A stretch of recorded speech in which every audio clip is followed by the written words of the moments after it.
First and foremost, I want to welcome you back to the Hanford site to continue our important cleanup mission.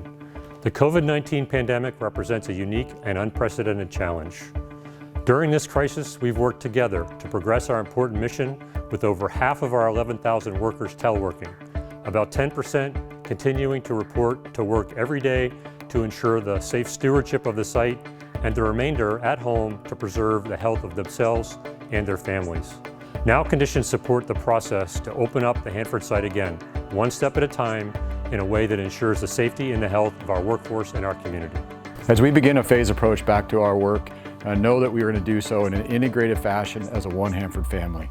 As Brian mentioned, we're going to do this taking care and integration with our DOE, our contractors, our labor, and our stakeholders. At the core of it, our one Hanford family is our priority, and safety is the number one thing, is number one important to us.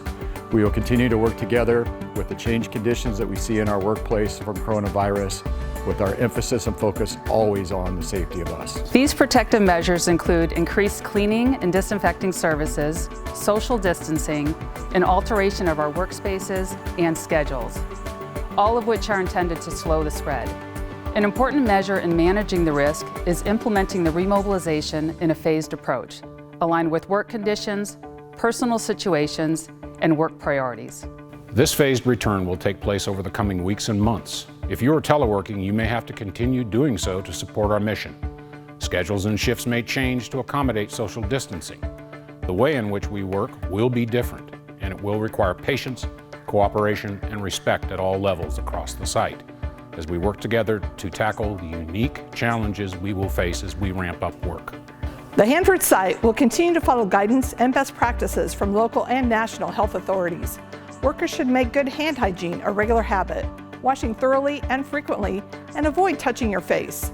One of the most important things that any of us can do for our Hanford teammates is to monitor your health closely and stay home if you're sick for any reason. Common areas will be closely managed to discourage groups from congregating. We know this will be difficult. After so much time apart, many are longing to reconnect with colleagues and friends. However, we must continue to practice appropriate distancing to limit exposure risk for ourselves and our families, while also continuing to take precautions to protect those in the higher risk population. This has been a challenging time for all of us. As we return to the job site, it's critical that we continue to work together as a team. That's how successful teams work. They pull together, take care of one another, and especially during the most critical of times. Be flexible, be patient, and let us work together with noble intent to keep each other healthy and safe. After all, we're all in this together. As we've worked together in support of our community, each of you has played your part to turn the tide of this pandemic. Thank you. As we start the phased and measured return towards site operations, our work is going to look and feel different, but our collective commitment to the safety and health of every member of the Hanford team remains our top priority. Progress only matters when we can celebrate together. Please continue to take care of each other and work constructively, patiently, and assume noble intent by all. Thank you for being a member of our Hanford team, and welcome back to the site.